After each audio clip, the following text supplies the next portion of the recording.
Hey guys, welcome back to a new Friday episode. Today we got 4 pieces of news to talk about, but first off, to start off, we actually have breaking news, and that's Far Cry 6 is set to be launched in February the 18th, 2021. So this was actually leaked on the PlayStation Store up in China, I believe. It was also meant to be a special reveal on Sunday, Ubisoft Forward. But due to this, they've actually officially gone and announced it on their Twitter page. And yeah, but it's quite interesting actually, because Giancarlo Esposito, who's the man who plays Gus Fring in Breaking Bad, is set to be the main character, which is exciting. Which is obviously really cool. I think that's the first game he's actually been in. And obviously he was a bit of a villain in Breaking Bad, and he was an excellent villain, great actor. And to have Ubisoft have another big actor like in Ghost Recon Breakpoint come over and play a villain in one of their games is really cool. The description of the game is it's the largest Far Cry map to date, and it's a tropical paradise frozen in time. And people have took that rumour as to be a Cuban setting. Obviously there's like a Cuban looking cigar in the trailer, which I'm going to show you.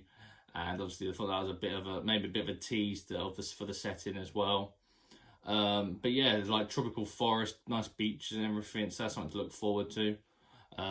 February next year, so we can expect that to be on next gen consoles. I do believe it will be launching on PS4 and Xbox One, and there'll be that free upgrade system, so you'll be able to get it on your PS5 if you've not moved over to that console yet.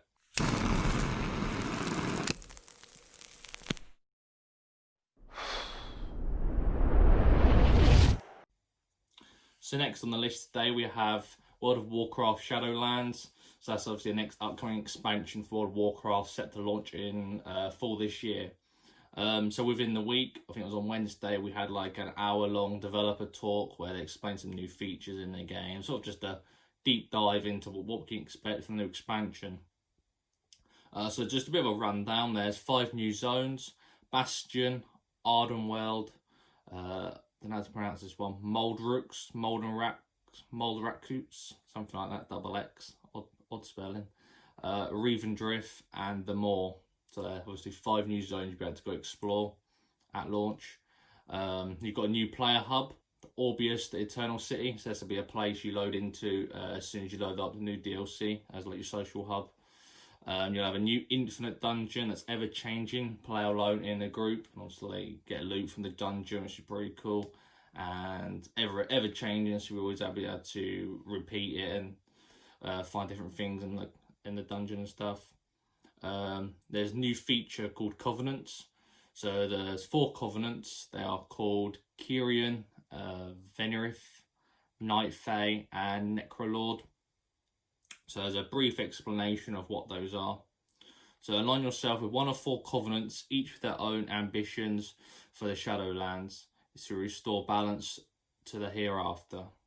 You'll gain access to your Covenant's Sanctum, where you'll accept unique quests, undertake a sprawling Covenant campaign, and call upon your allies to embark on important missions.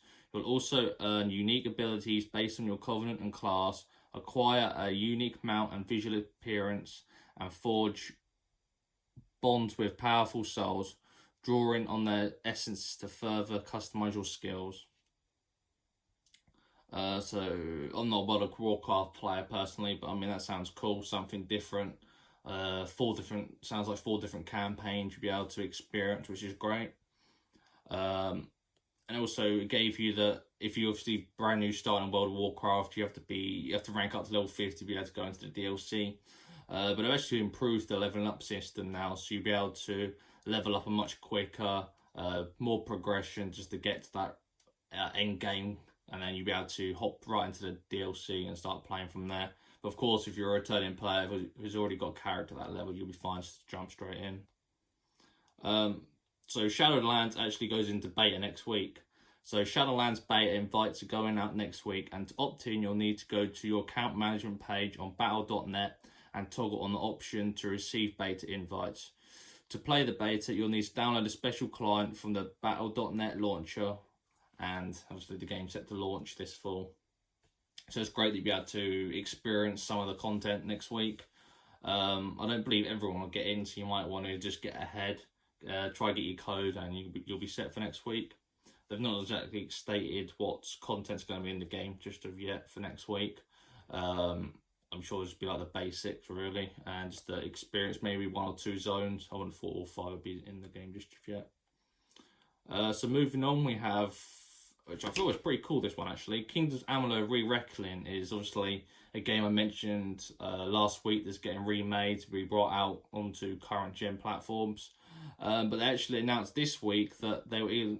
So next year there will be a new expansion coming to the game. So this is like the first time remastered games actually get even more DLC. So the DLC will be called Fate's Warm. There's been no details, just the name given out as of yet. And also to note that the game has been delayed till September the 8th, so it's just like an extra, the next month on from the original launch, which is obviously a shame, but I mean it's not a big delay, and yeah, that'll be fine. So I look forward to that. Definitely check Kingdom of Amalur out if you haven't before. Definitely recommend it. RPG game, fantasy lands and stuff. And yeah, I think you'd like that if you're like into RPGs. So moving on to, or back to Ubisoft. So obviously we have Ubisoft Forward on Sunday. So the main show will feature Assassin's Creed Valhalla, Watch Dogs Legion, Hyperscape, and a few surprises. So I think that few surprises will be Far Cry 6. We'll probably get to see a bit of a trailer, maybe some gameplay of that. The pre-show will include games like Trackmania, Ghost Recon Breakpoint, Just Dance 2020, The Division 2, and more. So yeah, we'll probably see maybe some new expansions, seasons for games. I'm sure we'll see some Rainbow Six Siege in there somewhere. They've also got that other game as well, Rainbow Six. I can't remember that's actually coming out. I think that's Quarantine. There's obviously talked about the change of the name because of the whole thing that's currently happening, which is a bit silly to change the name already, but there you go. I think that's still set. I don't think it's actually got a launch title, a launch date with that game yet, so maybe we'll see that. And yeah, I hope actually we've got Siege is actually meant to be a day 1 launch on next gen consoles, so it'd be interesting to see what sort of features we get carried over. Obviously, all our progress will probably carried over. I just expect to like visual upgrades in that really, maybe some new characters for launch. So that's all the news for this week. Moving on to the deals of the week. So the first deal is actually part of Ubisoft Forward. So on Sunday, if you log into your Ubisoft account on the website, you get a free copy of Watch Dogs 2 to play on PC. So this is obviously for PC players only. I suspect you'll get Watch Dogs 2 on your Uplay account. And you can also connect your Ubi account to the Twitch. And if you do that, you'll be able to get the game that way if you're going to watch the stream on Twitch. So be sure to check that out. Just a free game to add to your collection if you played that or not. And the next deal is Xbox free-to-play days is back with Sims 4 and Citadel Forged with Fire. So if you play on Xbox, you'll be able to get these games for free if you have Xbox Live. Obviously, Sims 4 actually got news today. They're actually going to bring out like a TV show for Sims. So that's quite interesting. I don't know if that's to do with the whole news and they're giving it out for free to people to try. But there's so much content in Sims 4 that'll see you through the weekend. Then you've got Citadel Forged with Fire, which is a game I'm not that sure about, but check it out. You might be a new genre you might like or something, so that'd be cool. And yeah, that's pretty much it really. So on Tuesday we also have Google Stadia's next conference. Expect to see some new games there. Maybe an update on certain games that are coming out this year that we already know about. Maybe like Cyberpunk, because that's a game's launching on it, so we might see some more of that. So that'd be quite interesting. But apart from that, guys, I hope you have a nice weekend, play lots of games, and I'll see you soon.